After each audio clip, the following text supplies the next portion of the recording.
Muy buenos días, buenas tardes, buenas noches, dependiendo del horario que habla su plataforma.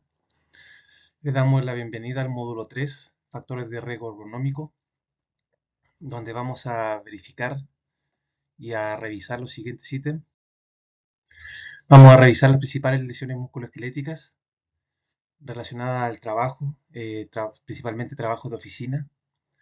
Vamos a revisar los factores de riesgo físico, factores de riesgo ambiental, factores de riesgo mental, factores de riesgo organizacional. Todos estos factores van relacionados directamente con los factores de riesgo ergonómico que van relacionados con el trabajo, principalmente el trabajo en oficina. Dentro de las principales lesiones musculoesqueléticas, vamos a reconocer el síndrome del túnel carpiano, síndrome de manguitos rotadores, síndrome de Kirchwein, dedo en gatillo, ciática y epicondilitis. Si se fijan, eh, todas estas enfermedades, excepto la ciática, son de extremidades superiores. Vamos a distinguir la ciática como patología musculoesquelética de la columna, debido a que se genera principalmente en la espalda baja, zona lumbar, y se da principalmente en las personas que trabajan en posición sentada. Así que la vamos a revisar de esa forma.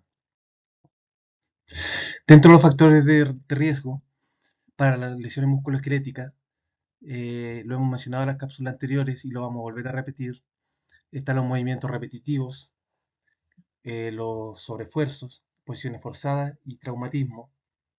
Dentro de los movimientos repetitivos, chicos, se ve mucho y es relevante considerar que el movimiento repetitivo se considera el ciclo de trabajo, cuánto dura el ciclo del movimiento. El ciclo en este caso, por ejemplo, si mi trabajo es mover una botella de un lado a otro, es cuánto dura el movimiento desde que yo tomo la botella a que la dejo acá y vuelvo al movimiento anterior, cuánto dura ese movimiento, ese ciclo, y cuánto se repite en mi jornada de trabajo, cuánto es la frecuencia dentro de la jornada de mi trabajo. Es importante verificar cuánto tiempo dura dentro de mi jornada en porcentaje, en horas dentro de mi jornada de trabajo para ver eh, el porcentaje de repetitividad dentro de mi jornada de trabajo. Dentro del sobreesfuerzo físico, tenemos la ley 20.001 que me diferencia, ¿cierto?, el peso máximo de levantamiento. Ahí yo puedo determinar inmediatamente si tengo sobreesfuerzo físico. Si tengo esfuerzo menor a lo que estipula la ley 20.001, que para los hombres son 25 kilos, para la mujer 20 kilos, si es esfuerzo menor a lo que indica la ley, yo no estoy hablando de sobreesfuerzo, sino que estoy hablando de esfuerzo físico, que también es considerado. No necesariamente tengo que sobrepasar lo que indica la ley para que sea considerado un factor de riesgo, sino que el esfuerzo físico también es considerado porque puede que yo un elemento lo transporte y sea menor al peso indicado por la ley, pero al considerarse con movimiento repetitivo asociado a esfuerzo físico, yo ya tengo un factor doble que me está asegurando una lesión.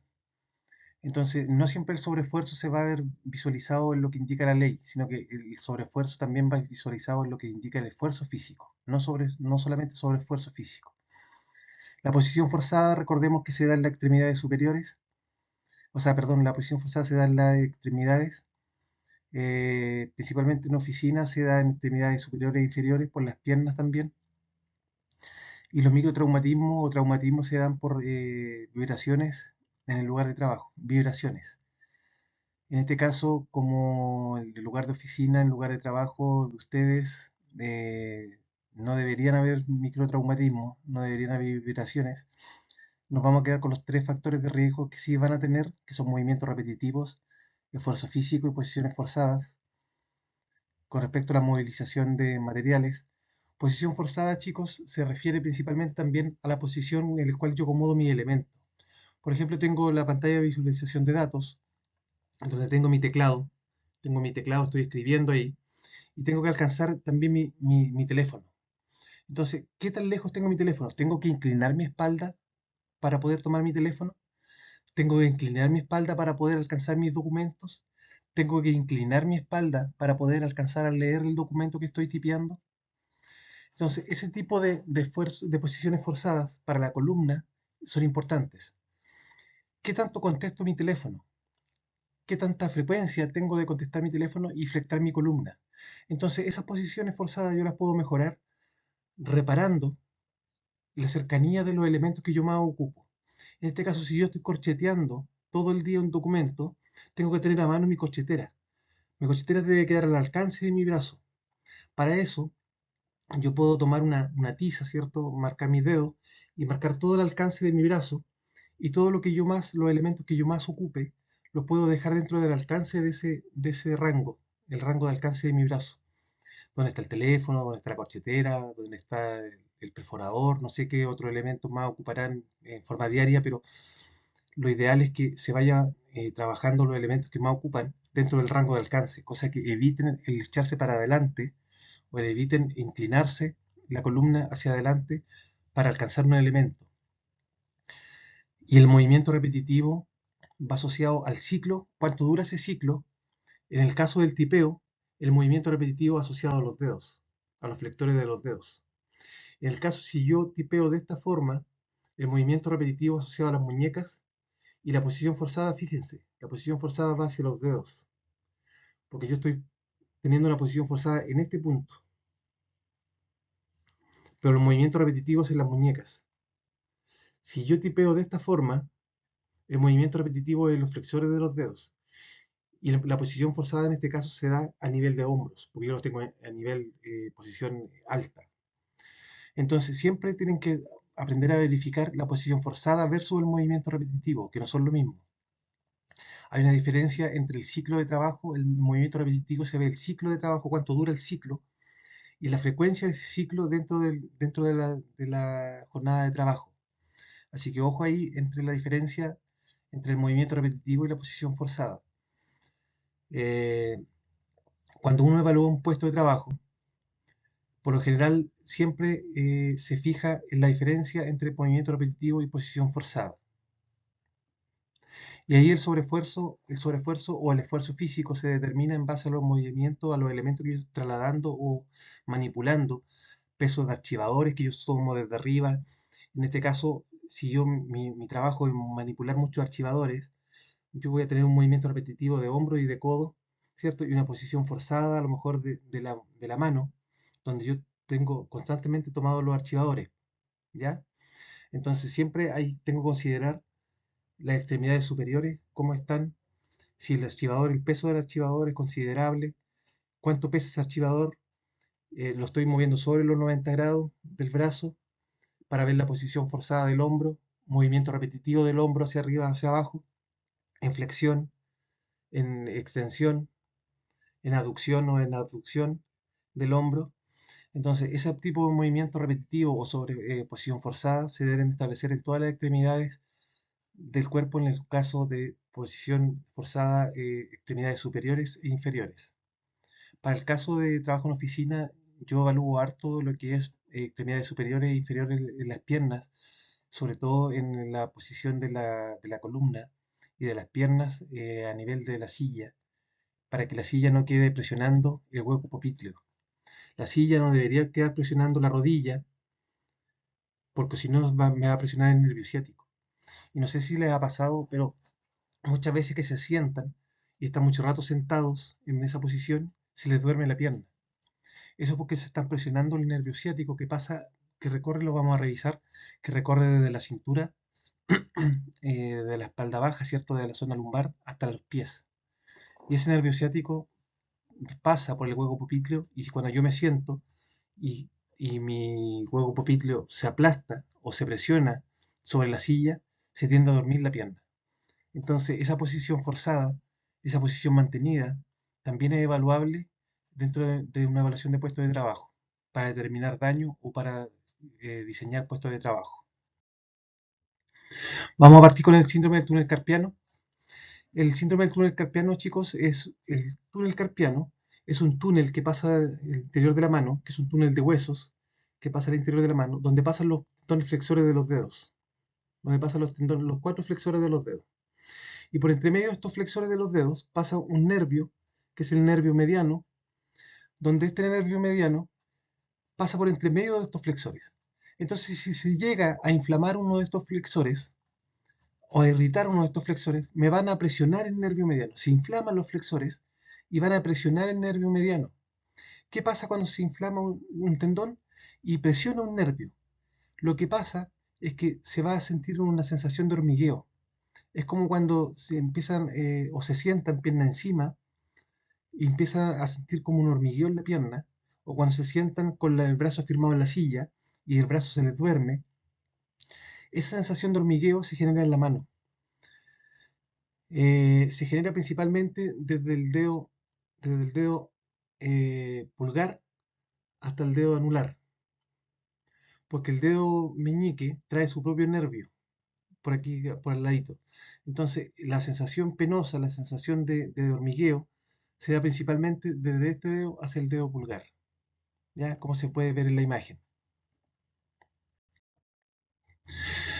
Eh, esta inflamación de los tendones que se puede dar a nivel del túnel se da por inclinación de la muñeca, por este movimiento. Porque si yo flecto la muñeca en este punto, los tendones se van a inflamar en esta zona, justo a nivel del túnel carpiano. Lo mismo si yo digito de esta forma. Si yo digito como un real digitador, los tendones se van a inflamar a nivel del túnel. Si yo picoteo con el teclado, con un dedito, los tendones se van a inflamar también a nivel de muñeca, porque yo estoy haciendo un movimiento repetitivo con la muñeca. Entonces, muchos de los síndromes del túnel carpiano asociados al tema de digitación son laborales. Muchos túneles carpianos son descartados de los laborales cuando no son de digitación, producto de fuerzas comunes hechas en la casa, hechas en la calle, producto de agarres de bolsa, producto de agarres de bolsos, que yo voy presionando el nervio, ¿cierto? El túnel, cuando agarro un elemento, lo agarro de esta forma, voy presionando el túnel, pero muchos de los casos son laborales cuando la gente trabaja en tema de digitación, por la posición y movimiento repetitivo de las muñecas, en este caso, ¿ya? Para trabajo de digitación continua, con todos los dedos, y para trabajo de digitación cuando yo no digito con todos los dedos, sino que digito con dos solamente y mis muñecas son las que están en este proceso de movimiento.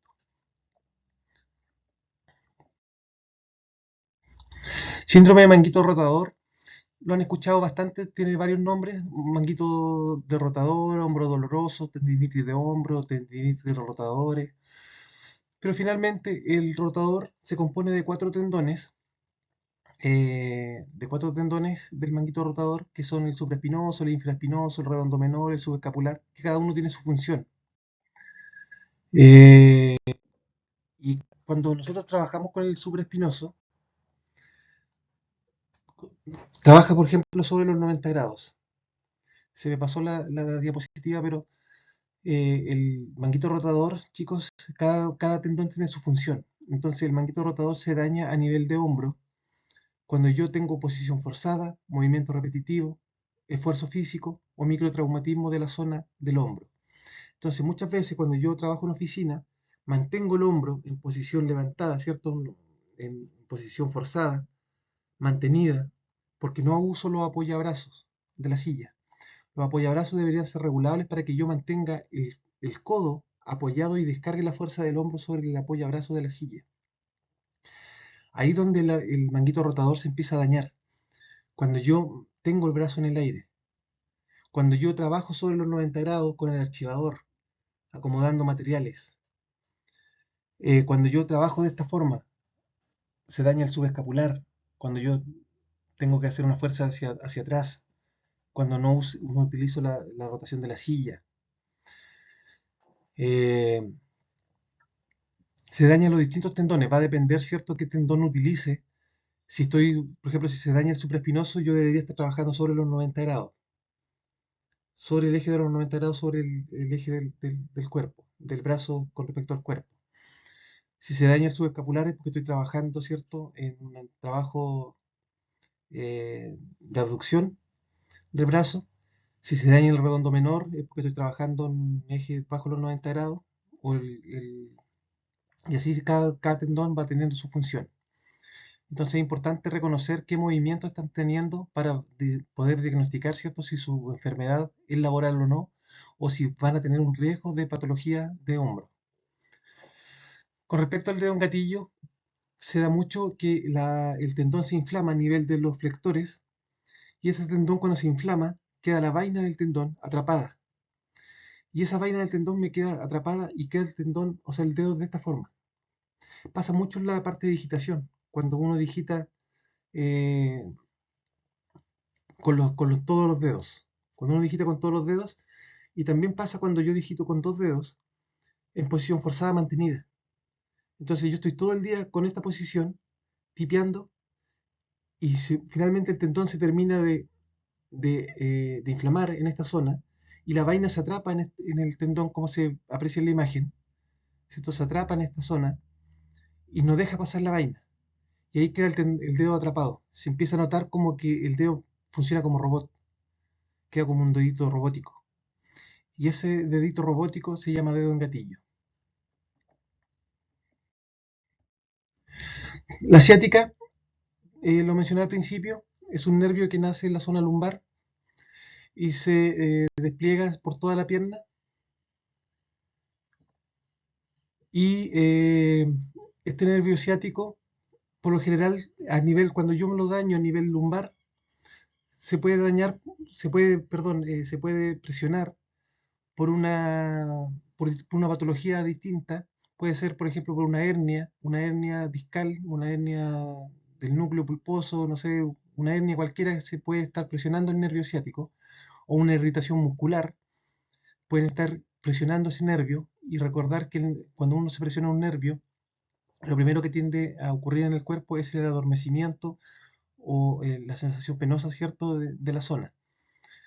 Eh, por eso cuando se sientan pierna encima o presionan la zona, cuando presionan la zona del huevo popitleo, que atrásito, cuando presionan esa zona se les duerme la pierna, porque se están presionando el huevo popitleo donde pasa el nervio ciático por detrás de esta zona. Y a nivel lumbar, se lo están presionando con alguna hernia o alguna irritación muscular que esté. Si el músculo se irrita, el músculo se inflama y presiona el nervio ciático a la altura de la zona lumbar. ¿Por qué casi siempre duele en la zona lumbar? Porque a nivel de la zona lumbar yo tengo más posición forzada. Cuando estoy sentado, mi posición forzada es mantenida durante casi toda la jornada de trabajo. Por eso se presiona el nervio en esa zona por lo general. ¿Ya?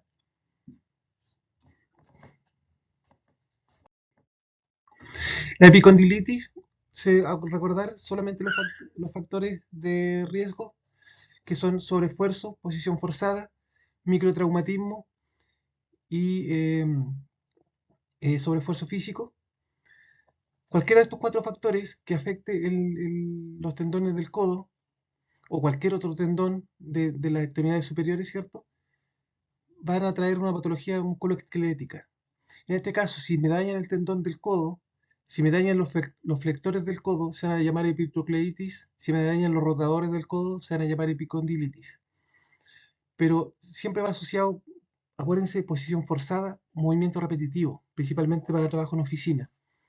Posición forzada del codo es siempre cuando está flectado. El codo por lo general lo pasa flectado en una posición forzada. Sobre todo cuando queda en el aire, queda en una posición forzada mantenida y queda en una posición forzada de esfuerzo físico, porque yo estoy manteniendo el peso del brazo en el aire, sobre mi hombro y sobre mi codo. Entonces es importante verificar eso cuando se le evalúe su puesto de trabajo.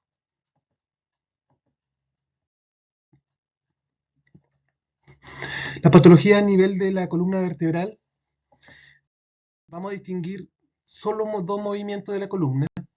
La columna vertebral trabaja con dos huesitos. Tiene un huesito acá arriba, un hueso acá abajo, y entre medio tiene un núcleo pulposo donde se distribuye el peso para ambos lados cuando yo genero un movimiento en la columna. Los movimientos tolerados por los discos, este disco que es un disco un disco que se distribuye y se mueve para ambos lados. Cuando yo compresiono la columna, la presiono, ¿cierto? Le aplico un movimiento de compresión y ese movimiento de compresión se da cuando yo levanto una carga en mi eje. Por ejemplo, levanto una caja sobre mi cabeza.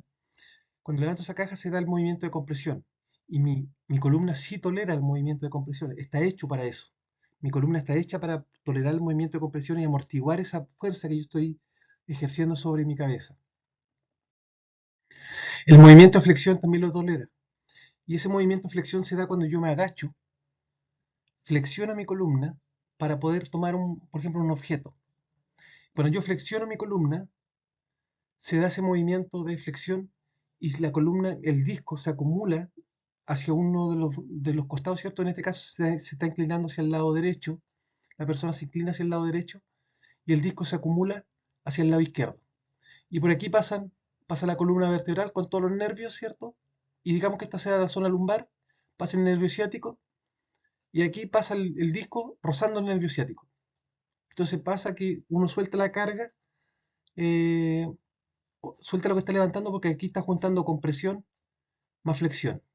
Entonces el disco se acumula lo suficiente cuando lo presiono y lo flecto y ese disco causa una presión en el nervio ciático que está pasando a nivel de la zona lumbar. Lo que no tolera, lo que no tolera mi columna es la torsión de los discos. Por eso las sillas son, las sillas son regulables, son ajustables en torsión.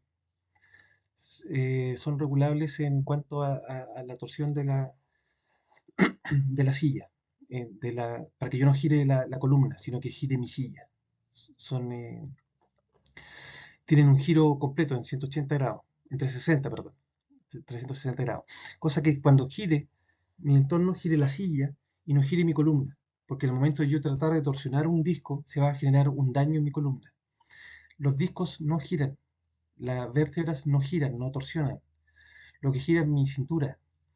Entonces, cuando yo trato de torsionar un disco, por ejemplo, si yo utilizo una silla que se da, yo he visto en varios puestos de trabajo que a veces usan sillas estáticas, y esa silla estática no me permite un giro, y yo trato de alcanzar un documento que está más atrás, y trato de torsionar la columna, y trato de tomar el documento que está bien atrás, y cuando trato de torsionar la columna, se genera un dolor en la zona lumbar, o en la zona dorsal. ¿Por qué? Porque yo estoy tratando de torsionar un disco, estoy tratando de torsionar una vértebra que no se torsiona, que no logra este movimiento. Estoy forzándola a un movimiento forzado, a una posición forzada. Y es aquí cuando se genera un daño, porque el movimiento de torsión no lo tolera. ¿Cuáles son los factores de riesgo ergonómicos? Lo habíamos mencionado anteriormente. Los factores de riesgo ergonómico son factores físico, ambiental, mental y organizacional, en el cual los factores físicos lo habíamos revisado también, que son un gasto energético, donde me dice que trabajo pesado son 450 kilocalorías por hora o 3.600 kilocalorías por día. Eh, Eso se puede determinar con una tabla de calorías por actividad física, ¿cierto? Donde me dice que trabajo en posición sentada, con digitación, son tantas calorías por hora.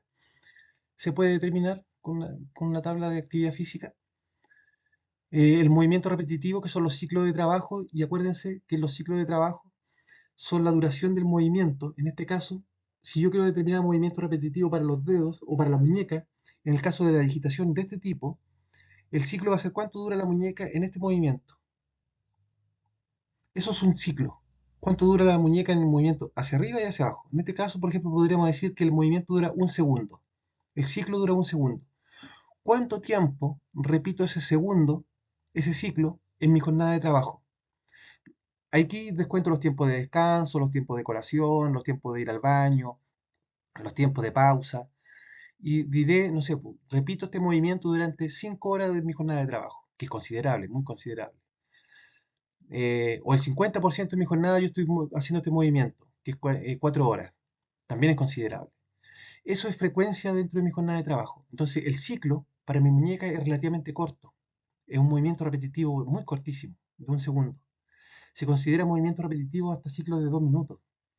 Si yo me demoro en 2 minutos en hacer algo, y la frecuencia es superior al 25% de mi jornada, es movimiento repetitivo. Imagínense para el trabajo de tipeo, este movimiento para los dedos, que es inferior a un segundo. Entonces los ciclos son casi eh, inmedibles. ¿Ya? Cuando el ciclo es muy rápido, son inmedibles. Entonces yo genero ciclos de trabajo en muñeca, por ejemplo, menor a un segundo cuando tipeo. Cuando yo genero, por ejemplo, veo alcances o trabajo de alcances de teléfono, cuando son telefonistas, veo cuántas veces contestan el teléfono y se lo ponen acá, ¿cierto? Analizo el tiempo del ciclo y para el ciclo para el codo en este caso, movimiento de repetitivo para el codo. Entonces, ¿cuánto se demoran en dejar el teléfono, en contestarlo y en dejar el teléfono nuevamente? ¿Cuántas veces repiten ese movimiento en su ciclo de trabajo, en su jornada de trabajo? Por eso es importante que el movimiento repetitivo sea evaluado en ciclo, cuánto dura el ciclo de trabajo y cuánto dura la frecuencia en su jornada de trabajo. Es importante eso. Las posiciones forzadas, ya las hemos trabajado, ¿cierto? Las hemos revisado y va a depender del punto corporal que yo evalúe. La posición forzada, recordar que es una posición mantenida, se da en las extremidades y a diferencia del movimiento repetitivo, esta es una posición mantenida. La posición forzada no es un movimiento repetitivo. La posición forzada en este caso para la digitación, yo tengo una posición forzada del hombro, que se mantenida en el aire. Cuando no ocupan sus apoyabrazos de la silla, es una posición forzada para el hombro, mantenida durante el tiempo, porque el brazo queda en el aire, el hombro queda en el aire, queda sosteniendo el peso de su propio brazo a nivel de hombro, porque tiene esfuerzo físico, está sosteniendo el peso del brazo, queda con esfuerzo físico, queda con posición forzada y quizás también le sumo un poco de movimiento repetitivo en el caso de que yo tenga que movilizar algún objeto. Entonces tengo tres factores de los cuatro que me generan una lesión musculoesquelética. Tengo el 75% de probabilidad de enfermarme. Y aquí cuando uno evalúa cuatro factores, que son los cuatro factores de movimiento repetitivo, posición forzada, esfuerzo físico y microtraumatismo, uno podría decir que vale el 25% cada factor. Entonces, si yo tengo tres factores de los cuatro, podría tener un 75% de probabilidad de enfermarme. Si tengo dos, tengo el 50% de probabilidad de enfermarme. No es tal cual, pero sí podríamos tener una idea de decir, tengo un factor, tengo probabilidad de enfermarme. Tan solo el hecho de tener un factor de los cuatro factores de riesgo ya tiene la probabilidad de enfermarse. Por lo tanto, ojo acá con los factores que tengan, no solamente de los factores físicos, sino que también de los factores ambientales. Dentro de los esfuerzos físicos, también tenemos la ley 20.001, ¿cierto? Porque no solamente estamos hablando de esfuerzo, sino que también estamos hablando de sobreesfuerzo físico. Y aquí es donde nos regula la ley 20.001, que para los hombres son 25 kilos, para las mujeres 20 kilos, para la mujer embarazada que no levantan carga. El ruido, con respecto a la evaluación de ruido, no solamente se trabaja en ruido de maquinaria, sino que también se trabaja el ruido ambiental cuando se trabaja en oficinas, la música que tiene el colega de al lado, el ruido ambiental de la conversación, el ruido de la ventana cuando está abierta, el paso de los vehículos de la calle. Entonces es importante trabajar el ruido desde el punto de vista ambiental general. A lo mejor diseñando, acomodando, diciéndole al colega que no ponga la radio tan fuerte, dejando una música, una canción para toda la oficina, a lo mejor basta, no que cada uno tenga su propia música, cerrando la ventana que da el acceso hacia la calle, a lo mejor disminuye el ruido, bajando el nivel de conversación, la escucha telefónica, la conversación telefónica que sea más baja, bajando el volumen a los teléfonos para que suenen un poco más bajos los timbres. Todas esas medidas se pueden ir tomando para disminuir el ruido ambiental. Ya no es solamente ruido industrial, sino que también estamos hablando de ruido ambiental que se genera por las personas. Dentro de la iluminación, también lo que ve el 594, el decreto supremo, y la iluminación va asociada a los puestos de trabajo. Cada puesto de trabajo tiene su propio mínimo y máximo de iluminación. No puedo tener un puesto de trabajo con un mínimo, por ejemplo, de 150 lux en un pasillo. Los puestos de digitación, por lo general, son 300 lux, que eso lo va a determinar, ¿cierto?, el decreto supremo 594. No quiero que ustedes aprendan los lux ni nada de eso, sino que sepan que hay un decreto que me estipula una iluminación mínima para los puestos de trabajo.